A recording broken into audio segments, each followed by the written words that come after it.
Friends, मैं आपकी ma'am इतिका Srivastava आप सभी का स्वागत करती हूँ आपके अपने प्लेटफॉर्म कॉग्निडो में। तो कल हमने अपने कुछ शेड्यूल्स कंप्लीट किए थे। नाइन्थ, ठीक है, जो था एट्थ और नाइन्थ। क्या था बेटा? एट्थ और नाइन्थ। सेवेंथ मैंने पहले ही कंप्लीट करवा दिया था, उसके बाद हुआ था एट्थ और नाइन्थ। एट्थ में क्या था? हमारे 22 लैंग्वेजेस के बारे में मैंने डिस्क्राइब किया था आपको। किसके बारे में? 22 लैंग्वेजेस के बारे में मैंने बताया था, ठीक है। उसी टॉपिक के साथ आज हम लोग बिगिन करेंगे फिर से, क्योंकि हम लोग का अभी शेड्यूल खत्म तो हुआ नहीं है, हम लोग का 8 ही शेड्यूल हुए हैं ना अभी। तो उसी के साथ में उसके आगे से हम लोग कंटिन्यू करेंगे अपने 10 शेड्यूल से। 9th कंप्लीट हो गया था 10 शेड्यूल से। तो हमारे 8 शेड्यूल में क्या था? 22 लैंग्वेजेस के बारे में मैंने आपको बताया था, ठीक है। जब हमारे मूल संविधान को अपनाया गया था तो उसमें कितनी लैंग्वेजेस थी बेटा? 14 थी। उसके बाद में हर संविधान संशोधन के तहत क्या कर दिया गया था? उसमें अमेंडमेंट करते गए थे, ठीक है। क्या किया था? 5 लैंग्वेजेस और जोड़ी, जो ऑफिशियल लैंग्वेज बन गई थी 22।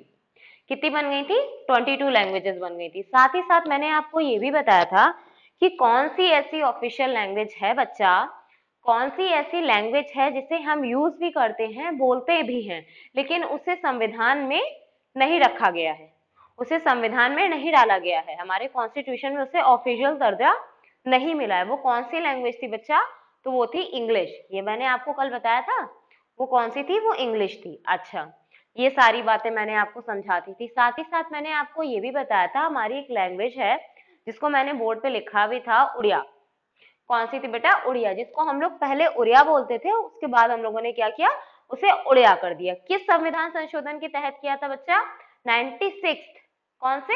96। जब हमारे संविधान में 96 बार संशोधन हो रहा था, तो उसके तौर पर हम लोगों ने 2011 में उड़िया को क्या कर दिया? उड़िया कर दिया। समझ आई? उड़िया को क्या किया? उड़िया कर दिया। अब हम लोग उसको क्या बोलते हैं? उड़िया। अच्छा, उसके साथ साथ मैं आपको एक बात और भी बताती हूँ कि उसमें एक लैंग्वेज थी मैथिली। कौन सी थी? मैथिली। आई थिंक कि वो आप लोगों को शायद ना पता हो कि किस स्टेट में बोली जाती है, तो वो बिहार में बोली जाती है। कहाँ बोली जाती है बच्चा? बिहार में। साथ ही साथ मैंने आपके साथ में कुछ ट्रिक भी डिस्कस करी थी। जो संविधान संशोधन के तहत जिन लैंग्वेज को जोड़ा गया था, उसके लिए हमने क्या किया था? आपसे ट्रिक भी डिस्कस किया था कि 21वें संविधान संशोधन के तहत कौन सी जोड़ी गई थी? कौन सी? सिंधी। कौन सी? वो लैंग्वेज हमारी जोड़ी गई थी। उसके बाद में हमने जब डिस्कस किया था, उसके बाद हमारी कौन सी लैंग्वेज जोड़ी गई थी? 71वें संविधान संशोधन के तहत में कौन सी जोड़ी गई थी? 3 लैंग्वेज। न म क से एक बताया था, 70 की उम्र में मेरे मन में तुम्हारे लिए कमल खिलता है, ये बताया था। तो क से कोंकणी, म से मणिपुर, न से नेपाली थी। ये 3 लैंग्वेज मैंने आपको ट्रिक के माध्यम से समझाई थी। उसके बाद में साथ ही साथ मैंने ये भी बताया था अगली कुछ हमारे कॉन्स्टिट्यूशन में कुछ और लैंग्वेजेस जोड़ी गई, जिसको हमने क्या बताया? 92 संविधान संशोधन के तहत। कौन से? बड़े बड़े लोग क्या आए? क्या आए? बड़े बड़े लोग आकर के हमारे संविधान में क्या करके चले गए? संशोधन करके चले गए। बड़े लोग आकर के हमारे संविधान में क्या करके चले गए? संशोधन करके चले गए। 92 अमेंडमेंट एक्ट 2003 के माध्यम से।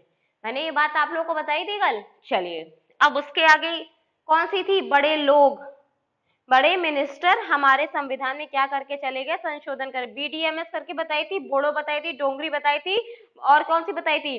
बोडो हो गई, मैथिली हो गई, और बोडो हो गई, मैथिली हो गई, और कौन सी हो गई? संथाली हो गई। ये मैंने आप लोगों को कल बताई थी। अब उसी के माध्यम से अब हम लोग आगे डिस्कस करते हैं हम लोगों का नेक्स्ट शेड्यूल, जो नाइन्थ भी हो गया था। अब आगे क्या है? नाइन्थ में क्या था? भूमि सुधार था, लैंड रिफॉर्म था, जमींदारी प्रथा को क्या किया था? खत्म किया था। साथ ही साथ क्या हुआ था? 2 उसमें संशोधन भी किए गए थे।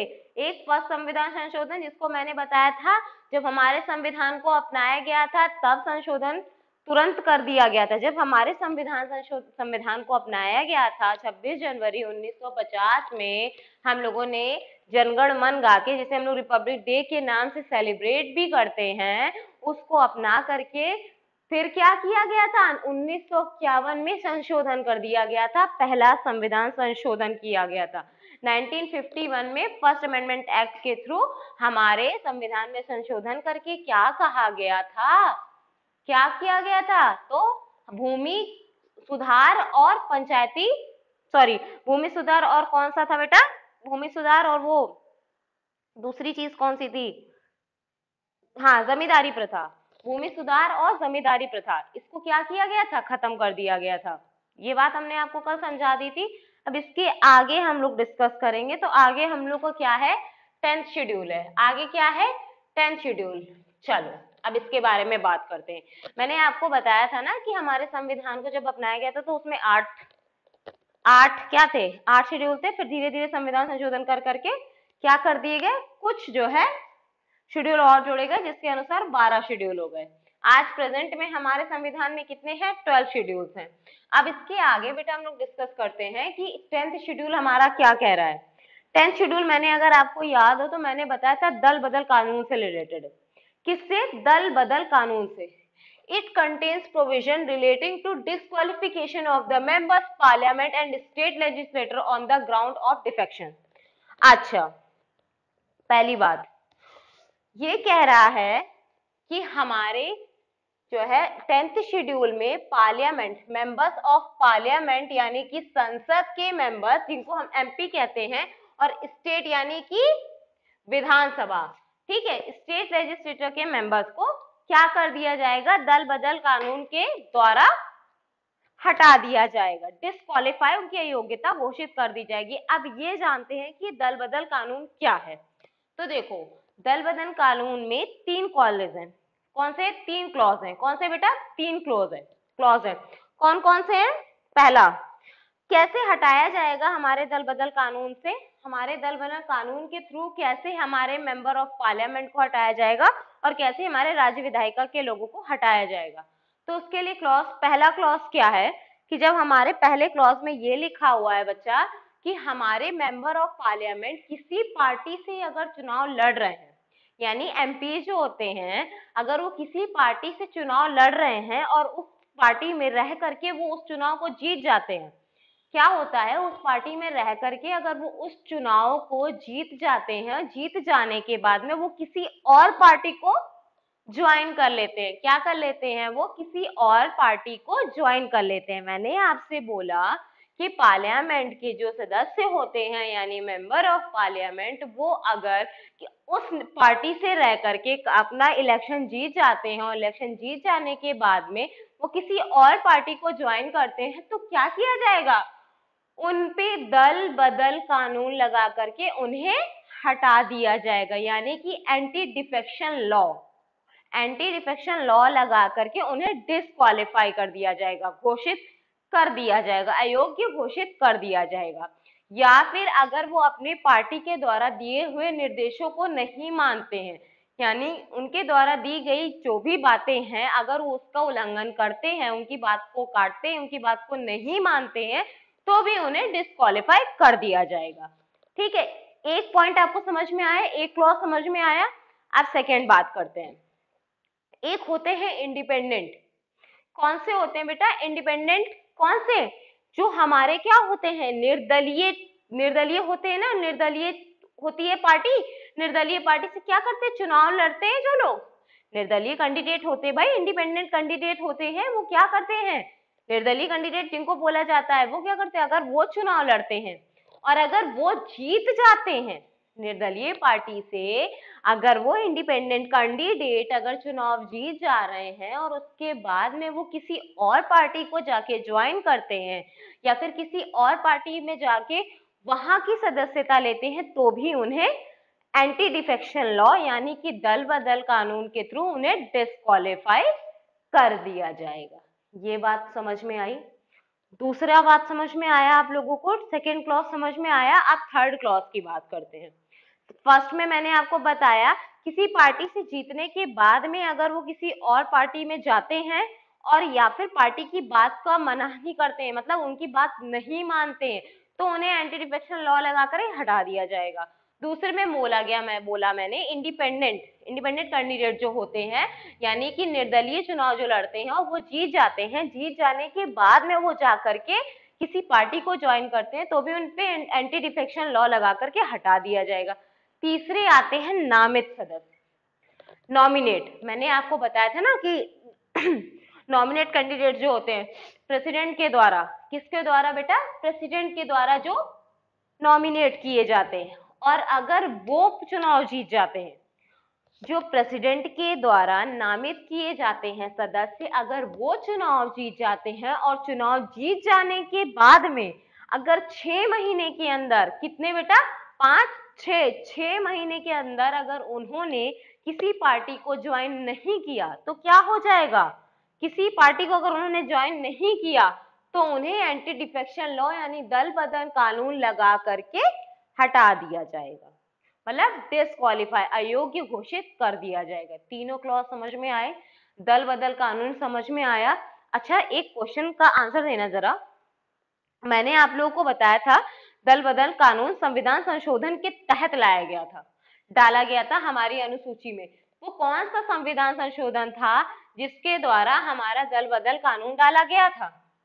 तो वो था 92 मेरे मुंह से निकला, 52वें संविधान संशोधन 1985 के थ्रू हमारे शेड्यूल में इसको डाला गया, हमारे शेड्यूल में 10th शेड्यूल को डाला गया, यानी अनुसूची में 10वीं अनुसूची को जोड़ा गया।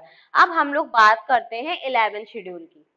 हमारा 10th शेड्यूल समझ में आया, इससे रिलेटेड 3 क्लॉज मैंने आपको बताए, ये बातें आपको समझ में आ गई होंगी। उसके बाद में बात करते हैं 11th शेड्यूल की। ये क्या कह रहा है, ये हमारे it contains provision relating to power of panchayat and their responsibilities. आप देखो हमारे 11th शेड्यूल में क्या है कि जो है पंचायत की पावर्स का प्रावधान है, मतलब पंचायत से रिलेटेड जो भी कानून होंगे, जो भी चीजें होंगी, वो कौन बनाएगी, हमारी पंचायत बनाएगी। कौन बनाएगी बेटा, पंचायत बनाएगी। पावर किसके पास होगी, हमारी पंचायत के पास होगी। जैसे क्या होता है कि गांव में जितने भी गांव में जितनी भी योजनाएं आती हैं, जितनी भी चीजें हो रही हैं, जैसे कि कहते नहीं है कि घर घर शौच होना चाहिए, घर घर शौचालय होना चाहिए, वो हो गया। और गांव में मेले वगैरह ऑर्गेनाइज होते हैं, छोटे छोटे। और अभी आपने देखा होगा कि जो है हमारे जो बेचारे जो होते हैं उनको वो दिया जाता है काम, ठीक है। तो 100 से कितने दिन कर दिया गया, 200 दिन कर दिया गया। अब उन्हें 200 दिन काम दिया जाएगा, ठीक है। जो मजदूर होते हैं हमारे, उनको 200 दिन काम दिया जाएगा। ये सारे नियम कानून ये बनाते हैं, ठीक है। क्या करते हैं, उसको लागू करना, उसको बनाना, उसको इम्प्लीमेंट करना, ये किसका काम है, हमारी पंचायत का काम है। छोटी छोटी चीजों को ऑर्गेनाइज करते हैं, मेले हो गए, टॉयलेट वगैरह हो गए, सब बनवाने का काम इन सब का होता है। किसका होता है, पंचायत का होता है। और ये हमारे संविधान में किसके तहत जोड़ा गया बेटा, ये हमारे संविधान में 73वें संविधान संशोधन 1952 के तहत जोड़ा गया।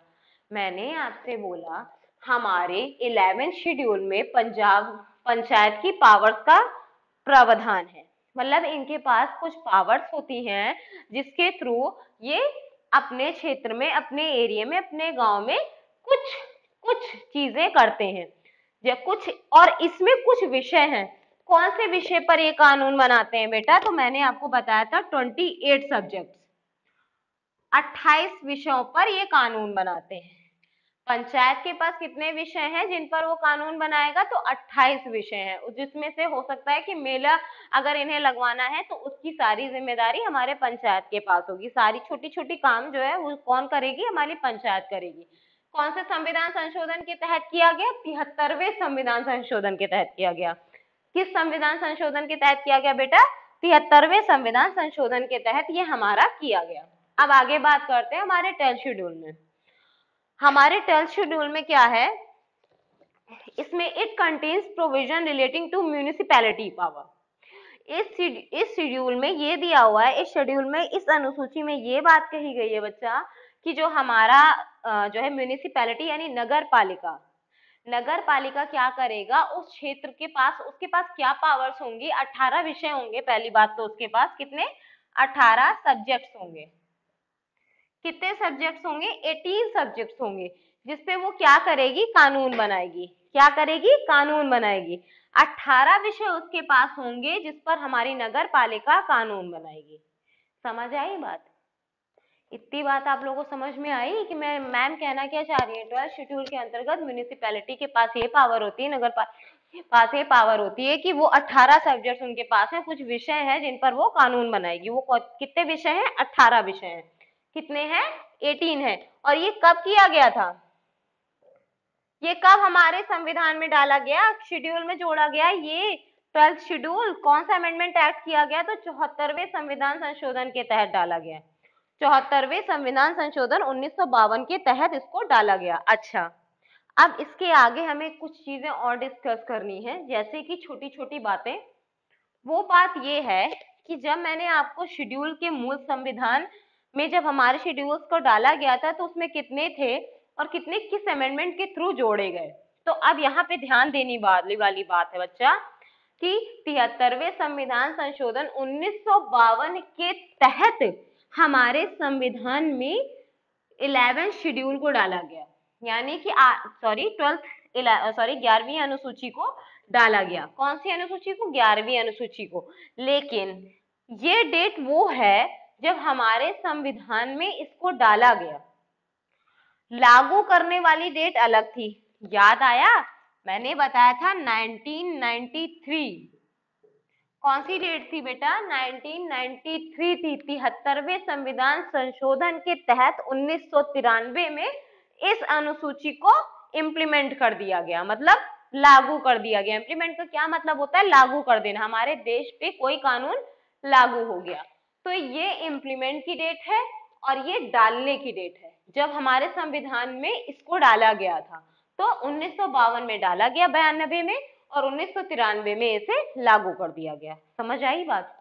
वैसे ही इसमें भी है, इसमें भी 1992 दिया है और ये इम्प्लीमेंट हुआ था 1993 में। कब इम्प्लीमेंट हुआ था? 1993 में। समझ आई बात? सारे शेड्यूल हो गए हमारे आज खत्म। इनसे छूटा पीछा। ठीक है, इनसे क्या हुआ? पीछा छूटा। अब हम इसके बारे में ये डिस्कशन करते हैं कि दल बदल कानून जो है और ये हमारा पंचायती राज जो है और ये जो हमारा म्यूनिसिपैलिटी है, इसको हम लोग क्या करेंगे? आर्टिकल्स में डिस्कस करेंगे। किस आर्टिकल्स में, किस भाग में इसका जिक्र है, उसमें विस्तार से बताऊंगी मैं आपको। क्या करूंगी बच्चा? उसमें विस्तार से बताऊंगी। तब तक थोड़ा सा एक छोटा सा क्विक रिवीजन करते हैं। अब तक में मैंने जितने भी आपको शेड्यूल्स पढ़ाए हैं उनसे रिलेटेड कुछ बातें फिर से करते हैं। कल मैंने आपको क्या बताया था? मैंने 7 शेड्यूल, जो बातें आपको पता है पहली अनुसूची में क्या दिया हुआ है, सेकंड में क्या दिया, थर्ड में क्या दिया, फोर्थ में क्या दिया है, इन सब के बारे में से जानने से ज्यादा इंपॉर्टेंट कहाँ पर आई थी बात? 5th, 6th, 7th। हमारा असली मुद्दा शुरू हुआ था 5वीं अनुसूची से, 6ठी से, 7वीं से, फिर 8वीं, 9वीं। 8वीं भी इतनी इंपॉर्टेंट नहीं है, 8वीं भी हमारी इतनी इंपॉर्टेंट नहीं है। ठीक है, वो आपको याद रहेगी ही रहेगी, लेकिन इंपॉर्टेंट है 5th, 6th, 7th, 9th, 10th, 11 and then 12। ठीक है, ये अनुसूचियां क्या है? इंपॉर्टेंट है। तो हम बात करते हैं 5th अनुसूची में। 5th अनुसूची में क्या था? जिसका प्रावधान दिया हुआ था, किस क्षेत्रों का प्रावधान दिया हुआ था? ट्राइबल एरियाज का। अनुसूचित जाति का प्रावधान दिया हुआ था कि किस क्षेत्र को अनुसूचित क्षेत्र डिक्लेयर करना है, ये पावर किसके पास है, उसके ऊपर प्रशासन कौन करेगा? तो इसकी पावर किसके पास है? प्रेसिडेंट के पास है। मैंने आपको ये बात बताई थी, उसकी पावर किसके पास है बेटा? प्रेसिडेंट के पास है। अच्छा, वो हो गया। अब मैंने 6th शेड्यूल के बारे में आपको ये बताया था कि कुछ आदिवासी क्षेत्र हैं। वो आदिवासी क्षेत्र कौन से हैं? मैंने आपको ट्रिक से याद कराया था, मैं और तुम, मणिपुर, असम, त्रिपुरा, मिजोरम। वो आदिवासी क्षेत्र कौन से होंगे जिनपे हमारा प्रशासन वो क्या करेगा? उसको डिक्लेयर करेगा। तो वो किसके अंतर्गत आएगा? 6ठी अनुसूची के अंतर्गत प्रेसिडेंट डिक्लेयर करेगा। कौन डिक्लेयर करेंगे? प्रेसिडेंट डिक्लेयर करेंगे। हेड ऑफ द स्टेट यानी प्रेसिडेंट उसको डिक्लेयर करेंगे। हमारे 6th शेड्यूल के अंदर कौन सा क्षेत्र आदिवासी क्षेत्र है? उसमें 4 राज्य आते हैं, त्रिपुरा, मिजोरम, असम एंड मेघालय। त्रिपुरा, मिजोरम, असम एंड मेघालय 4 राज्य होते हैं। तो वहां पर प्रशासन और प्रावधान में क्या था? वहां पर कौन करेगा? वहां पे प्रेसिडेंट करेंगे। अब इसके आगे डिस्कस करते हैं। हमारा 6th हो गया। 7th शेड्यूल में क्या था? 3 अनुसूचियों के बारे में मैंने बताया था, सॉरी 3 सूचियों के बारे में बताया था। कौन सी? उसमें कुछ शक्तियों का विभाजन किया गया था। कितनी शक्तियों का? उस शेड्यूल के अंदर 3 शक्तियों का विभाजन किया गया था, union, state and concurrent. Union संघ, स्टेट राज्य, कंकरेंट समवर्ती सूची। 3 सूचियों में उसमें विभाजन था। उसमें कितने विषय थे? संघ सूची के विषय पे कानून कौन बनाएगा? तो भाई सेंट्रल बनाएगी। कौन बनाएगी? सरकार हमारी, केंद्र सरकार हमारी क्या करेगी? उस पर शासन करेगी। ठीक है, सॉरी शासन नहीं, मतलब कानून बनाएगी। क्या करेगी? हमारी केंद्र सरकार यूनियन लिस्ट पे काम करेगी। ठीक है, उस पे कानून बनाएगी। यूनियन लिस्ट में कौन से? पहला डिफेंस हो गया, बैंकिंग हो गया, ऐसे कुछ जो है लिस्ट हैं। और कितनी है उसमें? 97 विषय थे। अब कितने हैं? 100 हैं। 97 थे, फिर 100 हो गए। तो कितने विषयों पे कानून बनाने की जिम्मेदारी किसके पास है? हमारी सेंट्रल गवर्नमेंट के पास है, जिसका विधायी अंग है पार्लियामेंट, वो कानून बनाएगी। ठीक है, अब सेकंड बात करते हैं। कौन सी? हमारी संघ हो गई। अब स्टेट की बात करते हैं, राज्य सूची की। राज्य सूची पे कानून कौन बनाएगा? स्टेट लेजिस्लेटर बनाएगी। कौन बनाएगी? राज्य विधायिका बनाएगी। कितने विषय हैं इस समय? 66 थे, 61 हो गए। 66 थे, 61 हो गए हैं। कितने विषय हो गए हैं बेटा? 61। प्रेजेंट में हमारी राज्य विधायिका कितने विषयों पे कानून बनाएगी? तो 61 विषयों पे कानून बनाएगी। ये बात भी मैंने आपको बता दी थी। अब उसके आगे डिस्कस करते हैं। हमारा कौन सा दूसरा तीसरा क्या था? समवर्ती सूची। फेवरेट टॉपिक मेरा तो बहुत है, आपका पता नहीं। और चिंकी मिंकी आती है ना, मैं तो हूँ चिंकी, इसका पता नहीं। तो वैसे ही कंकरेंट लिस्ट में ये था कि कुछ ऐसे विषय जिन पे दोनों कानून बनाएंगे, स्टेट भी बनाएगी, सेंटर भी बनाएगी। ठीक है, इन दोनों के बारे में मैंने आपको बताया था, स्टेट और सेंटर के बारे में। अब जब दोनों कानून बनाएंगे, दोनों के कानून क्या होंगे? क्लैश होंगे। तो किसकी बात मानी जाएगी? सेंटर की बात मानी जाएगी। अच्छा, ये बात हो गई। उसमें कितने विषय थे? कितने विषय थे? 42 थे, सॉरी 47 थे, फिर क्या हुए? 52 हो गए। 47 विषय से 52 हो गए। किससे? 5 सब्जेक्ट काट करके हमारे समवर्ती सूची में डाले गए थे। तो हमारे किससे काटे गए थे? किससे काटे गए थे? संघ से, सॉरी राज्य से। किससे काटे गए थे? राज्य से।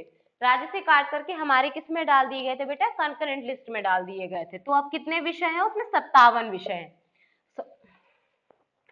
52 विषय हैं जिन पर हमारी सेंट्रल और स्टेट दोनों गवर्नमेंट कानून बनाएगी।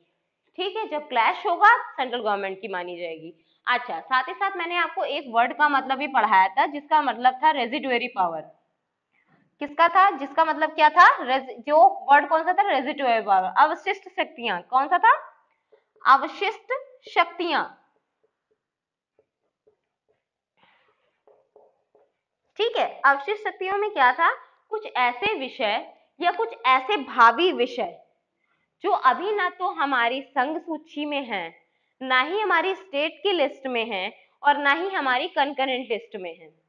उस पर कानून की पावर, उस पर कानून बनाने की पावर किसके पास होगी? ना अभी है हमारे उन तीनों लिस्ट में से किसी में भी कोई ऐसा विषय जो नहीं है, उस पर कानून कौन बनाएगा? तो वो हमारी सेंट्रल गवर्नमेंट बनाएगी। कौन बनाएगी? सेंट्रल गवर्नमेंट बनाएगी, यानी पार्लियामेंट, संसद। उसका विधायी अंग कौन सा है? पार्लियामेंट। ठीक है, और दूसरी बात, या तो जो है, जो नहीं है उनके बारे में भी बात कही गई है इसमें, और जो होंगे आगे, भाई जब वो होंगे उन पर क्या होगा? वो डालने से पहले उसमें क्या किया जाए? कानून बनाना पड़ेगा ना। तो जब वो डाला जाएगा उसके बाद ही तो कानून बनेगा, है ना? यही तो होगा। तो क्या करना होगा? उसको पहले इसमें रख करके सेंट्रल गवर्नमेंट उस पर कानून बनाएगी, उसके बाद डिसाइड किया जाएगा कि किस में डालना है, कौन सी सूची में उसको डालना है। तो उस पर कानून बनाने की शक्ति किसके पास होगी? आने वाले जितने भी नियम होंगे, जितने भी काम होंगे, जैसे मैंने बताया 18 सब्जेक्ट, उसमें ये ब्ला ब्ला चीजें मैंने आपको बताई, वैसे ही इसमें भी हैं कुछ सब्जेक्ट ऐसे भी होंगे जिन जो अभी आए नहीं हैं, जो आने वाले हैं, यानी भावी आगामी चीजें, उन पर भी कानून कौन बनाएगी? हमारी सेंट्रल गवर्नमेंट। और इसी को हम लोग क्या कहते हैं? रेजिडुअरी पावर कहते हैं। क्या कहते हैं बच्चा? रेजिडुअरी पावर कहते हैं। इतनी बात समझ में आई? हमारी कौन सी अनुसूची कंप्लीट हो गई? साथ साथ 7th कंप्लीट हो गई। चलो, अब हम लोग बात करते हैं अपनी 8th के बारे में। 8th में क्या था? 22 ऑफिशियल लैंग्वेज थी। कुछ ऑफिशियल लैंग्वेज को बाद में अमेंडमेंट कर करके डाला गया। ठीक है, उड़िया से उड़िया किया गया कि संविधान 96 संविधान संशोधन के तहत 2011 में उड़िया से उड़िया कर दिया गया। ठीक है, उसके बाद में 21वें संविधान संशोधन के तहत कौन सी लैंग्वेज जोड़ी गई थी? सिंधी जोड़ी गई थी। 21वें संविधान संशोधन के तहत हमारी सिंधी जोड़ी गई थी। उसके बाद हमारे 71वें संविधान संशोधन के तहत कौन सी लैंग्वेज जोड़ी गई थी? नमक के अनुसार मैंने आपको याद कराया था, कोंकणी, ठीक है, कोंकणी जो है, नमक, मणिपुरी, नेपाली। कितनी? कोंकणी, मणिपुरी और नेपाली, 3 लैंग्वेज थी हमारी। और उसके बाद में मैंने आपको सेकंड में याद कराया था बीडीएमएस से बड़े बड़े लोग मिनिस्टर बन के क्या करके चले जाते हैं, संशोधन करके चले जाते हैं। 92 संविधान संशोधन के तहत ये किया गया था। कौन सी थी? बोडो थी, डोंगरी थी, मैथिली थी और संथाली थी। बोडो, मैथिली और ये बोडो, डोंगरी, मैथिली, संथाली, ये हो गया। उसके आगे क्या था? ये कंप्लीट हुई हमारी लैंग्वेज के बारे में। कौन सी ऐसी लैंग्वेज जिसे ऑफिशियल दर्जा नहीं मिला है? तो वो थी इंग्लिश। कौन सी थी बेटा? कौन सी ऐसी ऑफिशियल लैंग्वेज थी जिसे दर्जा नहीं मिला? वो थी इंग्लिश। ये कंप्लीट हो गया, हमारा ए शेड्यूल हो गया। अब 9th का रिवीजन कर लेते हैं। 9th में क्या था? भूमि सुधार से संबंधित, पंचायती राज से संबंधित था। उसे क्या कर दिया गया था? खत्म कर दिया गया था। क्या किया गया था? खत्म कर दिया गया था। क्यों खत्म किया गया था? क्योंकि हमारे अंग्रेजों की बड़ी सहायता करी थी हमारे जमींदारों ने। छोटे छोटे जो राजा बने घुमा करते थे, उन्होंने बड़ी सहायता करी थी, तो उसकी वजह से हम लोग को बहुत कुछ झेलना पड़ा था। तो 1951 में संविधान लागू होने के तुरंत बाद सबसे पहला संविधान संशोधन 1951 में किया गया और उसके अनुसार क्या खत्म किया गया? जमींदारी प्रथा को खत्म किया गया। जमींदारी प्रथा को खत्म कर दिया गया। और उसी में 2 अमेंडमेंट और हुए थे, जिसमें पहले अमेंडमेंट के थ्रू ये कहा गया था कि जो संविधान संशोधन हुआ है, जिसमें 284 क्या है? एक्ट है। क्या है बेटा? 284 एक्ट हैं, जिसके अनुसार अगर कोई कानून हमारे मौलिक अधिकार का उल्लंघन कर रहा है या उसको क्लैश कर रहा है, तो उस पर न्यायिक रिव्यू नहीं हो सकता, यानी न्यायिक समीक्षा उसकी नहीं हो सकती, जुडिशियल रिव्यू उसका नहीं किया जाएगा। ये बात हुई थी। लेकिन उसके बाद क्या हुआ था? 2007 में संविधान संशोधन फिर किया गया। 24 अप्रैल 1900, हमारे सुप्रीम कोर्ट ने क्या बोला भाई? 24 अप्रैल 1973 के बाद जितने भी कानून बने होंगे, 284 एक्ट में से जितने भी कानून बने होंगे, उनकी न्यायिक समीक्षा होगी। मतलब हमारे मौलिक अधिकार का अगर हनन हो रहा है तो हम लोग सुप्रीम कोर्ट में जाके उसके लिए केस कर सकते हैं। ये बात हुई। 2 बातें ये वाली समझ में आ गई आपको? फिर से रिवीजन करा रहे हैं, एकदम ध्यान से सुन लेना, ठीक है? 9th कंप्लीट हुआ। आज 10th मैंने आपको पढ़ाया दल बदल कानून से रिलेटेड, इसके 3 क्लॉज के बारे में मैंने आपको बता दिया। उसके बाद 11 शेड्यूल में मैंने आपको बताया पंचायती राज से संबंधित ये कुछ कानून बनाएंगे, जो कौन से विषय होंगे? 28 विषय पे कानून बनाएंगे। उसके बाद हो गया हमारा 12 शेड्यूल, जिसमें था म्यूनिसिपैलिटी के बारे में। म्यूनिसिपैलिटी कितने सब्जेक्ट्स पे कानून बनाएगी? 18 सब्जेक्ट्स पे। कितने पे? 18 सब्जेक्ट्स पे। और वो कौन से होंगे? वो आपको मैं आर्टिकल्स और भाग में पढ़ाऊंगी, किस भाग में कौन सा आता है। अब हम लोगों का टॉपिक कल से शुरू होगा, यूनियन एंड इट्स टेरिटरी। कौन सा शुरू होगा बेटा? Union and it's territory. तो आज के लिए हम अपनी क्लास को यहीं खत्म करते हैं। Thank you.